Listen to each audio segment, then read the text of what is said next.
Now, Nehemiah chapter number 1. Thank you. Hallelujah. Yeah. Nehemiah chapter number 1. Let's start to read from verse number 1. Let's go. 1, 2, let's go.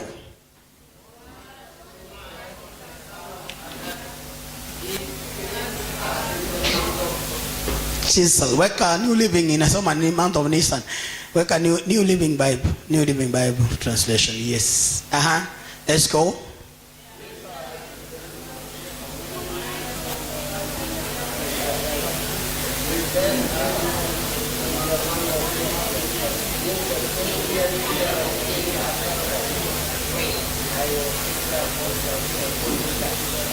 Next verse.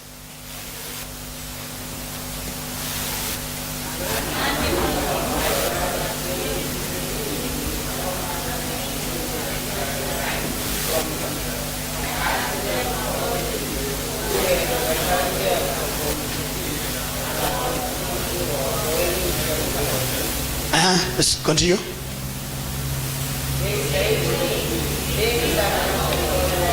Things are not going on well. Some things are not going on well. Some things are not going on well. And those who return to the province of Judah, they are in the great trouble and disgrace. Some are disgrace. Some are disgrace. Some are disgrace. And the walls of Jerusalem have been torn down, and the gates have been destroyed by the fire. Then the next verse, verse 4.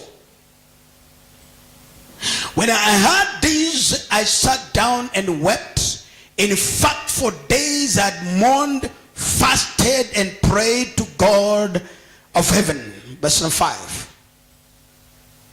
Then I said, O Lord God of heaven, the great and awesome God, who kept his covenant. Say my covenant. Please tell your neighbor, covenant. Covenant of unfailing love with those who love him and obey his commandment. Number 6. Listen to my prayer. Look down and see me praying night and day for you, people of Israel. I confess that we have sinned against you, yes, even my own family, and have sinned. Next verse.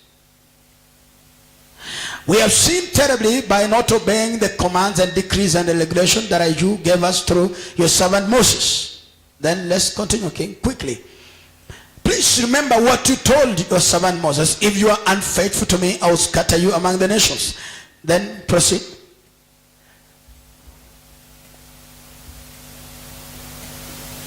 King, faster. But if you return to me and obey my commandment and live by the brethren, and if you exile to the end of the earth, I'll bring you back to the place I have chosen for my name to be honored. Say my name to be honored. Please speak loud. Say my name to be honored. Say my name to be honored. Say my name to be honored. Let's go jump to chapter number 2. Chapter number 2, verse 1. Let's read loudly. Chapter 2, verse number 1. Earlier in the following spring, the month of Nisan, during the 20th year of the king of Exodus reign, I was serving in the king's his wine, and never before appeared sad in his presence. Then verse number 2, sorry. So the king asked me, why are you looking so sad? You don't look so sick to me. You must be deeply troubled. Then I was terrified. Verse number 3. But I replied, long live the king. How can I not be sad? For the city where my ancestors are buried is new, and the gates have been destroyed by the fire. 4. The king asked, well, how can I help you? With a prayer to the God of heaven. 5. I replied, it pleases the king. If you are pleased with me, your servant, send me to Judah to rebuild the city where my ancestors are buried. I'm not talking about the buried. So now, stop there. Nataka niongee na wewe shortly. That how do you feel? Bwana Yesu asifiwe sana. Unasikiaga haje? How do you feel? Because there is, I told you last Sunday kwamba there is a difference between the grace and the covenant. I repeat my words, nasema ya kwamba when God has given given you an opportunity kufanya kazi yake, yeye ndiye amekuhurumia sana. Nasema yeye ndiye amekuhurumia sana. When God has given you an opportunity that you can be able to do his work, he's the one that has given you grace. Because he knows as long as you are in the altar, there are things that can never touch your life. Do you know that? I say, as long as you are in the altar, there are things that can never touch you. Kumbuka, Aaron and Miriam walikuwa wamesimama wanasengemenya Moses. Wanasema Moses is very evil, he has married an Egyptian wife. Little they know, Miriam wanaongea na Aaron without knowing ya kwamba Aaron had something that was protecting him. What was the protection? There's what you call apron. He has some dress. Alikuwa na gown za priesthood. Now wakati ukoma iliposhuka juu yao, because maandiko inasema wakati walikuwa wanaongea, Mungu akakashirika, akashuka, akaja kwao. Alipokuja amebeba kama tuseme bakuli ya ukoma, when he came to Aaron, akakuta kwamba Aaron akona hiyo vasi. Bwana asifiwe sana. Bwana Yesu asifiwe sana. There are times some things can be destroyed in your family. That because of the covenant, because when God remembers his covenant over what you have done, God can spare your life. God can spare your children. God can look at your business today when other business are being destroyed. God can look at it and say, surely this one, hata kama zingine zinaharibiwa, hii kuna agano iko juu yake, I cannot destroy what I have already made a covenant over. And I pray that even as you are here today, when we are coming to this time that we are going to make a covenant, we are making a statement, we are making a pledge that not of ourselves, but because of our generation to come, and because of the family that's ahead of us, because of the people that are coming after us, even when there's distraction in the land, when God look at the covenant, he will spare you. I say he will spare you. He will spare your children. Even when sicknesses are coming, when God looks at the covenant he has entered with you, friend, he can escape it and you can also survive. Nasema unaweza survive. Angalia, nimekuambia juzi, kuna tofauti ya neema na agano. Neema na nini? Neema na agano. Mzee Ndubi, neema kuna vitu vinane lazima ufanye ndio zidumishe neema. When you are given favor and grace by God, this is something that you're not working for it. This is something, there are things you are given by God, you are not qualified for it. There are people we have here today, my brother, who are millionaires in Kenya. They are driving big cars. Is it true? Is it true? Kwa mahali na mke wangu, tukakuwa na all the judges in our hotel. Tukakuwa na all the judges in Kenya plus the chief justice. Baada the chief justice. So kusimama hivi, ndio nikamwambia mami, nikamwambia unaona mimi mnaona kama mimi ni mdogo. Unaona mahali nakuleta kwa wakubwa. Sikupeleka kwa watu maasolas, mimi niko nguvu. Pale mchezo mama nani? I talked, even I was talking to one of the judges, Kiagi, Patrick. The one who did the appeal ya hii vitu ya juzi ya nini inaitwaje? IBC, whether the judge said kwa nini. I talked to him, nikamwambia Patrick, vipi bana? You are here, my friend. You remember it, when you used to hustle kule River Road, you used to have a small office like this. I remember, yes Lawrence, by his grace. Kamwambia by grace. Now it will take an effort you to retain where you are. Nikacheka, nikamwambia, you know I'm a pastor. I'm a pastor, lakini unajua mapasta mnahubiri everywhere. Nikamwambia, you know that's my mission. I preach even to the non-preachers. Kwani mimi nataka niende kudance salisha dance. Nikamwambia look at this, look. Angalia. So the entire yote Kenya. Unasikia Kenya. Nikachukua rafiki yangu mmoja nikamwambia ngoja nikuoneshe Justice Odunga. Ivia. Alikuwa anakula nyama na omena hapo samaki, anyway si omena. Nikamwambia kila mtu anakula vitu Mimi nilienda kuuliza managu iko wapi, ukaniambia no hapa mahali kama hapa managu haikuagi. Kaambia mimi nataka managu, nataka ugali. Mimi vitu zenye sijui hizi da. Sasa nikwambie, when you have given an opportunity, you have given what? I was qualified. I'm not a judge. I'm not a learned. I'm not a lawyer. Orina is here. He's a lawyer. He's learned. He has masters. But those kind of forum, he can never be there.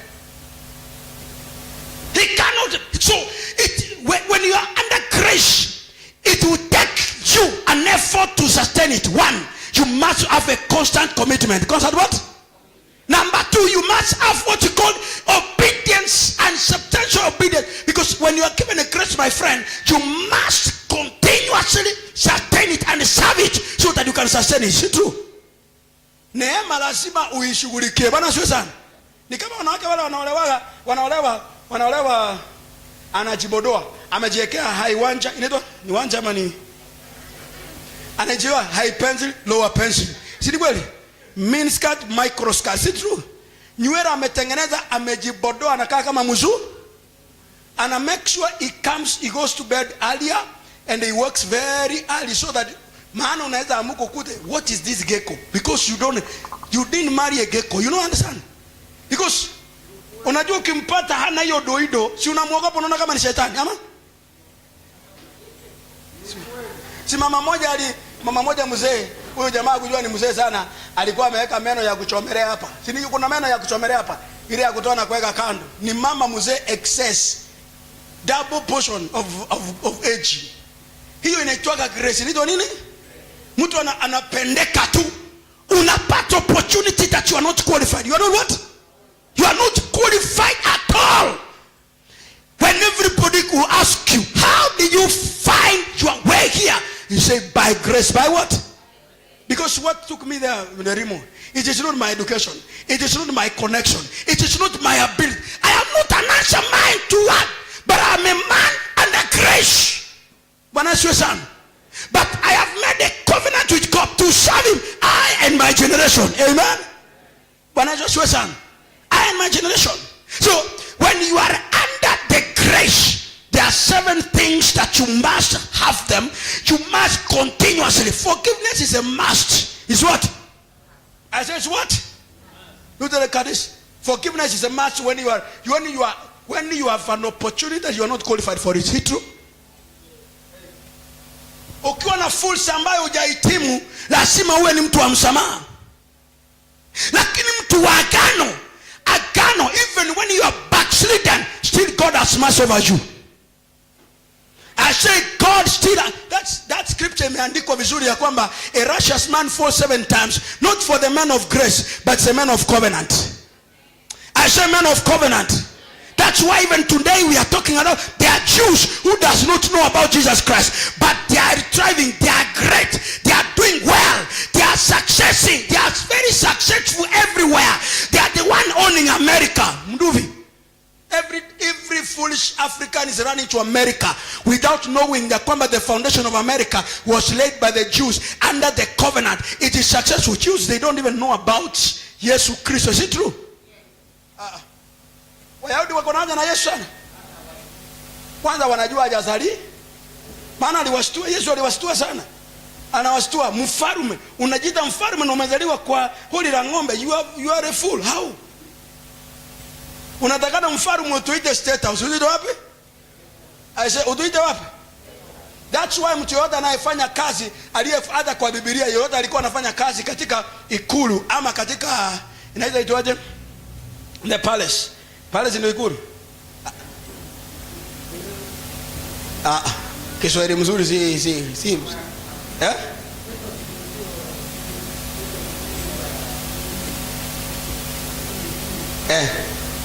Sasa ukiwa unafanya kazi katika ikulu ama makao ya mfalme, kitu cha kwanza kama wewe sio hiyo jamii, unakuwa castrated mzendu.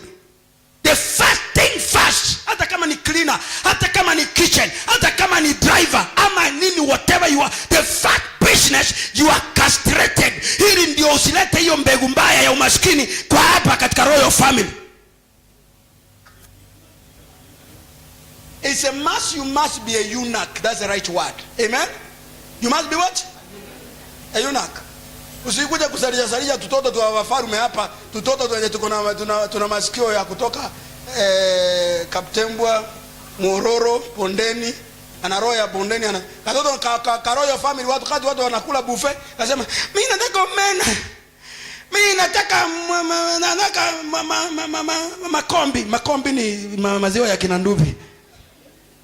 Ni maziwa nyingine inakuwa hivi very ugly. Ukipatia Nduvi na ugali ya brown, ndio hiyo anakuheshimu sana ama? Ukitoka katika royal family, so there is a condition. Royal family, they are born with by covenant. You are a royal family, but there are those one who are by grace. You are married in a royal family, but you live under condition. Under what? Under what? Ndio unaona kuna familia nyingi hapa Kenya zinaoana matajiri. Usikia mtoto wa nani? When you had mtoto wa Nyachai married mtoto wa Walter Nyambati. Sisi mtoto wa Nyachai. Kwa nini angekuja tu Ndubi awe hata msichana wako mmoja? Kutoka hapa Nyakiri ama Nyakeminja. Wewe. Kwanza ukipatikana karibu, unatembea karibu na royal family, unapiwa marisasi. Umbwa nini? Hata mtoto wa royal family akitembea anafuatwa. Why? Because this is a covenant family. A covenant what? That no matter whether it's a cripple, whether it's not qualified, as long as it's born from the royal family, when the other one has exited, the other one comes in, whether you like his face or you don't like it. In the royal family, they don't practice democracy. I said they don't practice democracy. Now, if you enter a covenant with God, it is different with the crash. Grace is an opportunity that we are given, that we are not qualified. That's why we are called the Gentiles. We were adopted into the first family. We were adopted in the grace, not because we are qualified. And that's why Paul says there's no the circumcised and uncircumcised, but in the covenant you must be under circumcision. Is it true? So you must understand. You must do what? You must understand that what is your covenant? What? Listen to this. What is this? Listen to this. Can you read 1 Kings chapter number 11 verse 11 to 13? 11 to 13. Listen to this. And also Psalms. We are reading very quickly. King, faster.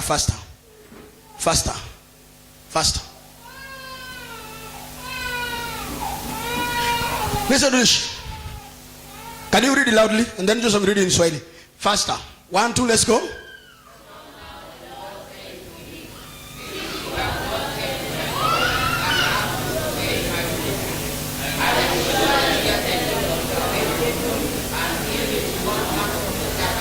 Proceed.